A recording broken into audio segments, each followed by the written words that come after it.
This is the inside of a Soundcore Anker brand Infini Pro Dolby Atmos speaker bar, and I felt like taking it apart, so I did.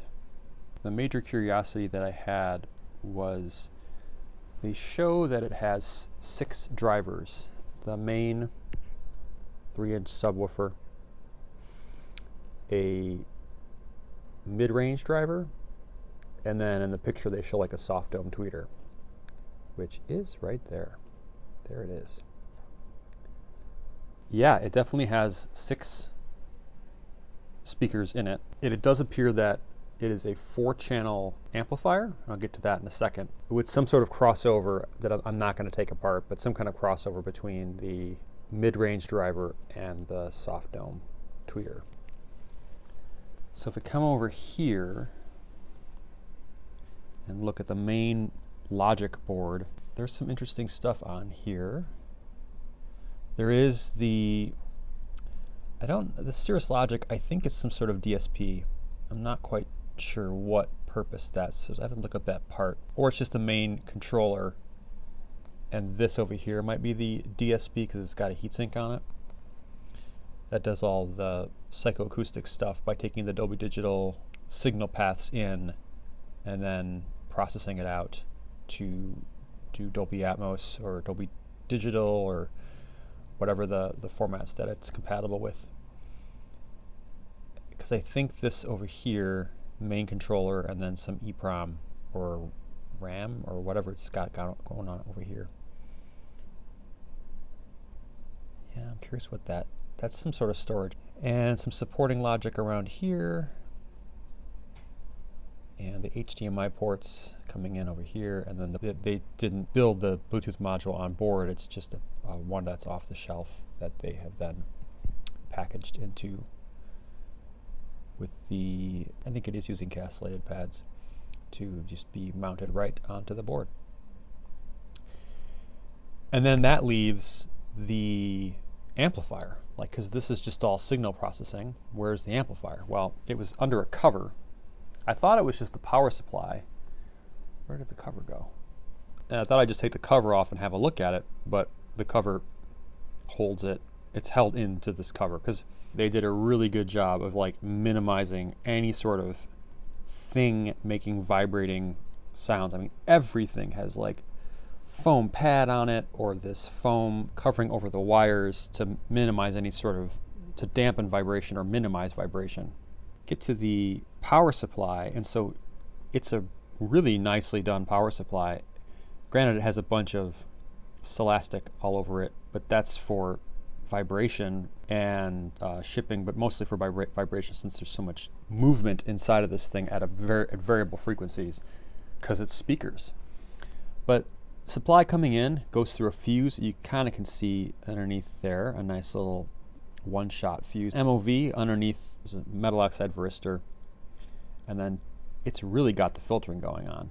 X-cap looks like a suppression choke, a common mode suppression choke, and then another X-cap, I believe. Yep. And then another common mode choke. I don't know why there's 2 of them. Bridge rectifier, full bridge rectifier, and then a massive capacitor. It's a 400 volt, 180 microfarad, 105 degree C rated capacitor, which is nice. So could have gone with the 85 C part. They did not. They went with a higher temperature rated part. So never heard of this brand. Ibor, I think, or Tibor, or Bor. I don't know. Cool that you can get to all this stuff. It is not easy to open this thing up, for good reason, because it is sealed, but it seems like it'll go back together and I can reseal it pretty easily. But I wouldn't recommend taking it apart just to kind of play around with it. I'm doing it so that you can see it, since so you don't have to. You can see they've got good separation. They even really clearly mark what's the primary and secondary. A little bit of flux in some spaces. I think on the flip side, there's 2 switchers. I'm not sure what Maybe one's just the regulator, voltage regulator, that's providing. Well, I think you want everything to go through the isolating transformer, but this is a massive isolating transformer. Oh, so it has a feedback on the primary side. Let me flip that around so you can see. It has feedback on the primary side, hence the optical isolator. But here's the primary side. It's labeled right there, and then here is these are your mains pins, and then these are the sense pins. You can see they're right next to the optical isolator. And then it comes across to the secondary side, which has this safety spacing, which is, I don't know what that's at least 3 millimeters, if not 5.5. I forget what's required. Really well laid out and really cleanly done. It's like they had positions for more, Y caps, which I think the Y caps actually are there. They're on the flip side of the board. They are. There's a bunch of Y caps. Look at that. There's actually 3 of them. There they are there, all wrapped up in this elastic. I'm not quite sure what's going on here. I think there is the feedback, and then there's I think this is the feedback, and then one might be a post. Yeah, one is like a post switcher 5-volt regulator, I'd imagine, and then that just passes 5 volts. Looks like it is making 3.3 volts on this board as well, on one of the connectors. So maybe one of these is a 5-volt regulator and one is a 3.3 volt regulator. I don't know why you'd need heat sinking on both of them, so maybe that's not the case, and the 3.3 volt regulator is somewhere else, because it's very low current for what's needed. 5 volts probably much more so. But then the rest of this down this way is all the amplification, and you can't see the actual switches because they're actually underneath a heat sink on the back, a heat plate, which I'm not going to take off because that's probably thermally bonded. You can sort of see the sill pads in there. And that's just a mess to put back together again, so I'm not going to do that. But you can see the matching inductances and the driver chips for that, which I really like to know what they were using, but I'm not going to pull those off. So, yeah, it'll just be a mystery. Some things are best left a mystery, but Celastic all over, wherever there's surface mount components to hold everything in place with the high vibration. It's pretty well done.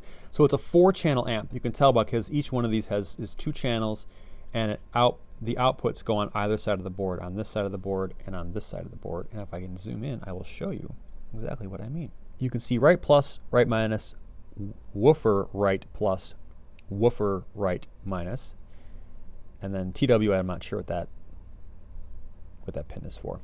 And then on the other side, there is a similar thing. There's this similar connector, and it has the silk screen on it that says, looks like woofer left minus, woofer left plus, kind of blobbed over by the Celastic, left minus, left plus. So it's a 4-channel amp that's driving each of the subwoofers in stereo, which makes sense because if it's doing the Atmos thing, it's supposed to be doing effects that it blasts at the ceiling to kind of give you that overhead effect. I haven't listened to any Atmos material yet, so I can't even give you a review on that. The devices I have don't support Atmos. I just wanted a good Dolby Digital speaker bar. The other 2 channels are basically going between these 2. And I think it's like 30 watts for each channel.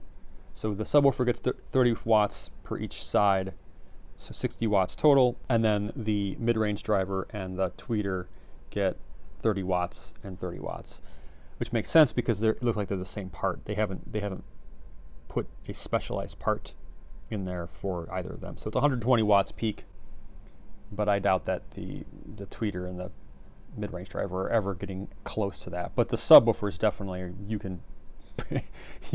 they play quite loudly, but you can definitely hear them when they reach their maximum output. So this board I was stunned taking this thing apart because it is really well done for a $179 speaker bar. They really could have made this thing as cheap as possible, and they really did not. Componentry looks really nice. They are no-name speakers, so I don't know who's making these for them, but the sound quality is pretty good. I find an interesting acoustic thing, which might be a topic for a whole different video, but the mid-range driver is sealed, and then the subwoofer is ported. So this whole chamber is also sealed off. You can see that there's right here, there's just a seal, so that seals off all of this. This is left free, I think to kind of aid in cooling, because as the subwoofers are pumping, the louder they're moving, they're drawing air in and out, in and out, in and out, and it also helps, I think, cool this kind of semi-actively, because they're acting as motors, you know, in that mechanical sense. So I think that's perhaps why this is left exposed and this is sealed up away from everything. I never seen this either. This is an interesting little, like, the antenna wire comes over here, and there's this thing called the RF link, and it's got a little bond wire going in there, and you can kind of see this is foam, and then there's like a little shape for an antenna. So perhaps that improves the reception, as opposed to it just being whatever's sitting on the board itself. Although I do think that means they have to qualify this thing separately via FCC. So I'm curious, perhaps taking this apart was moot, and I could have just looked at the FCC's page and seen this thing torn apart. But it was still worth it because it was just kind of a fun thing to open up. It has a lot of screws. I'll just show you all the screws, which is nice. There's, I mean, a whole bunch holding the main case together. This is for these screws over here for the power supply. There are more screws over here that hold the power supply down. And then the whole thing is like press fit in a channel. Fabric is lined up, and there's a channel right there, and there's a lip on the other side right here. That's like a foam piece on. That really, to release it, it came out. It's snugly held in place, but it came out with a little bit of persuasion. But that's what's giving you pretty close to airtight inside here, so that you get the best porting. And it's a fluted port. It's an impressive design, and it sounds really good for a moderate sized room. Obviously, a giant room, this is not going to fill. And the 2 3-inch sub woofers together combined kind of are equivalent to maybe like a good 5.5-inch to 6-inch subwoofer as far as frequency response, probably down to like around 50 to 60 hertz pretty effortlessly, and then it rolls off pretty steeply after that. And also the standby power is very low. It definitely falls below 0.5 watts when it's off. I think down to 0.1 eventually, but it kind of jumps back and forth between 0.1 and 0.5 to see if it should wake up. I'm not sure if that's just my meter kind of acting funky or what, but obviously I can't show you that right now because it's in a million pieces. What's left? When it's just running normally, it's probably around 6 watts with modest volume, and then if you obviously are cranking it up to 11, you'll start seeing that output power climb accordingly. So the last thing I might talk about is the connectors here, and it looks like the top one is for the main controller board. You can see all of the M clock and the S clock and digital control for the serial control. There's also the I think CN508. Oh, that's this one here. So CN508 seems to carry all the power. 3.3 volt ground, BK. I'm not sure what BK is. Ground, VCC, which I would assume is 5 volts, and ground. So this one here is all power related. And then this is the speaker terminal 1 for the left side and speaker terminal 2 for the right side. That's pretty much it. You can see on the back of this, there's foam. Oop, there's not. It's in this thing.